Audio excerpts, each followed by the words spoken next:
Yes, people, it's Matt, aka the Doc in the Arena, the guy that will give you those medical takes on sporting topics. Now, today, listen, this vaccine thing keeps evolving. Only last month, I did a video explaining why athletes are not taking the vaccine, making sure you guys give them the benefit of the doubt and understand where they're coming from.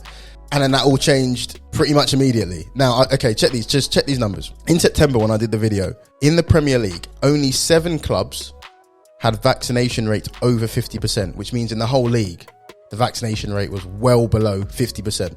I'm now reading, in the Premier League, the vaccination rate, so double vaccine, is now 68% of all players, and 81% of all players have had at least one dose.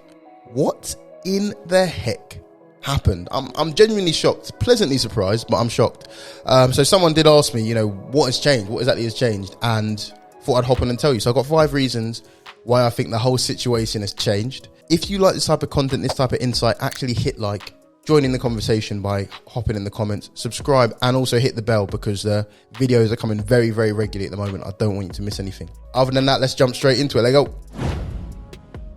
Okay, the first reason I'm giving from personal experience, and that is international duty and international travel. So since I dropped the last video, there's been an international break. And I'm telling you, if you are not double vaccinated, the hassle involved with traveling internationally is a joke. Fair play to FIFA, fair play to the UEFA. They want a safe tournament without any outbreaks, right? That makes perfect sense. So as a result, they're really, really tight on COVID protocols. So if you're not double vaccinated, the COVID protocols are a lot stricter, at least from my experience anyway, in terms of how many tests you need to have, the time isolating before traveling, after traveling. And that's not even including the national laws that, the UK or whatever country you're from are employing. All in all, if you want to be involved internationally with your team, it makes sense for you to be double vaccinated, get that out of the way and be able to focus on the camp when you get there and be able to socialise and be involved with the whole team. Furthermore, even if you're not selected for international duty, on those international breaks, you might want to go for a cheeky little, 1 or 2 day holiday. And it's a lot more of a hassle when you're not double vaccinated. So I think for a lot of players, they're thinking, okay, it's now becoming more trouble than it's worth to not be vaccinated, which is fair enough. So for a lot of players, I'm thinking they're now feeling that it's more trouble than it's worth to not be vaccinated. So they're just getting it done, really. So I think that's the first trigger. Now, the second thing I think it's super important in this discussion is availability and players worrying about their availability. Listen, having a discussion with an individual in the off season, I think is completely different from having the same conversation while the matches are going on. I think if you're trying to convince someone to take the vaccine that's a professional athlete and you're saying, what if you have to isolate? What if you get it? This, that, and the other. When you're not in the league, when you're not in the games, it feels different. I think now, realizing that, if I get it, I'm out for 10 days, 2 weeks, I'm missing 3 or 4 games. That hits a lot harder. And I think furthermore, knowing that if you're double vaccinated, you don't have to isolate if you're a contact of someone, and that could save you 10 days. Imagine if that happens 2 or 3 times within a club or a squad. That could save you 10 days, 20 days, 30 days of a season. That's 5, 6, 7, 8, 9 games. I think the reality is hitting home that availability is going to be crucial. And now having to fight for points, I think that sort of hit home just a little bit more. And more people are taking the vaccine up. That's my thoughts from a more practical perspective of being within a club.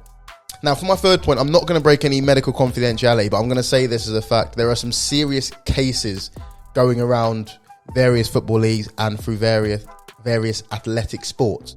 I know there was one actually on the news. That was a Birmingham goalkeeper who ended up in ITU with COVID. I know Pep Guardiola's mother passed away from COVID. In the NBA, Karl Anthony Towns lost 6 family members to COVID. And I think just with more time, more people are getting exposed to situations where COVID has really, really affected an individual that they know. And as a result of that, I think people are understanding, let's just get this vaccine. There's no point overthinking it. There's no point being too worried about it. And let's just try and get this under control.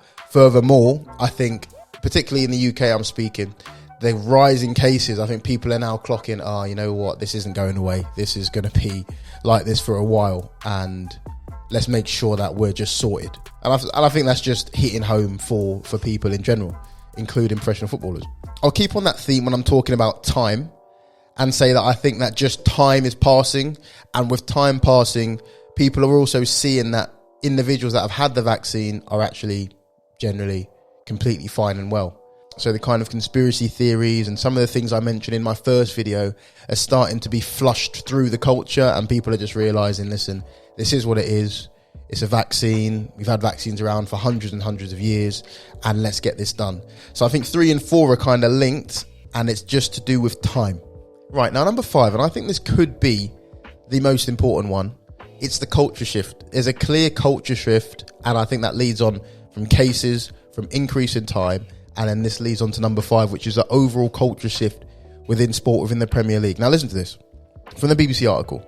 Premier League managers have previously called on their players to get immunised. This includes Jurgen Klopp, Pep Guardiola, Mikel Arteta, Nuno Espirito Santo, Steve Bruce, and Graham Potter.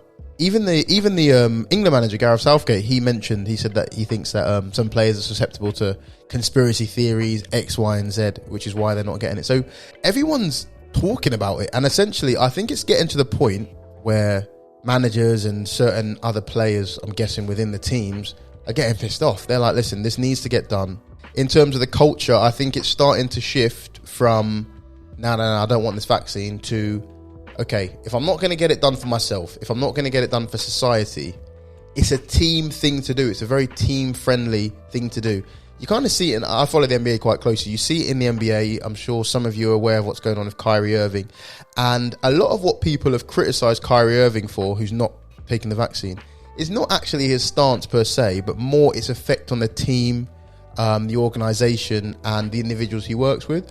And I think that is more symptomatic of something, which is that getting a vaccine protects your team. And I know that might sound a bit shallow, but the team culture, the team environment is so sacred. It's so important. When it becomes about protecting the team, protecting the availability of yourself, protecting the availability of others, because you don't want to then be a contact for 3 other people and take them all out, or have to cancel a game because we've got cases, this, that, and the other. The culture is shifting towards saying, all right, okay, I might not do this myself, I might not really want the vaccine, but let's do it for the team. It's a team type of thing to do. In the same way you sacrifice your weekends to play, the same way you sacrifice your diet, or you don't go out partying when you want to go out partying because you want to be fresh for the match, etc., etc. It's all part of coming together and being that team and being part of that culture. Interested in you guys' point of view. Anything I've missed, let me know. Anything that you think you can add, let me know. And just jump in the comments in general. As I said, the videos keep coming, so if you're going to hit subscribe, definitely hit the bell also, and then you'll get the notifications.